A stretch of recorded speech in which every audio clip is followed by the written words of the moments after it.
વરાછા વિસ્તારમાં ફરી એકવાર કૂટણખાનું ઝડપાયું છે। દુકાનની આડમાં ચાલતા દેહ વેપારના ધંધાનો પર્દાફાશ થયો છે। પોલીસે રેડ કરીને સમગ્ર ગેરપ્રવૃત્તિ ઝડપી પાડી છે। એન્ટી હ્યુમન ટ્રાફિકિંગ બ્રાન્ચે રેડ પાડી હતી। રેડ દરમિયાન સંચાલક અને 3 ગ્રાહકની ધરપકડ કરી 7 મહિલાને મુક્ત કરાવી હતી। પોલીસે દુકાન માલિક અને અન્ય એક સંચાલકની સહિત 2 ને વોન્ટેડ જાહેર કરવામાં આવ્યા છે।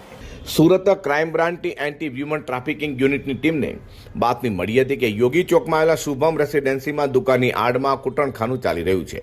પોલીસની ટીમે બાતમીના આધારે યોગી ચોક સાવરિયા સર્કલ પાસેના શુભમ રેસિડેન્સીમાં પહેલા માળે દુકાન નંબર 110 અને 111માં રેડ કરી હતી।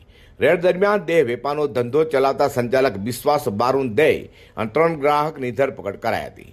પોલીસે સ્થળ પરથી રોકડા 14,000 તથા 36,500 રૂપિયાના 4 મોબાઈલ ફોન તેમજ લાઇટ બિલ મળી કુલ 50,500 રૂપિયાનો મુદ્દામાલ કબજે કર્યો હતો।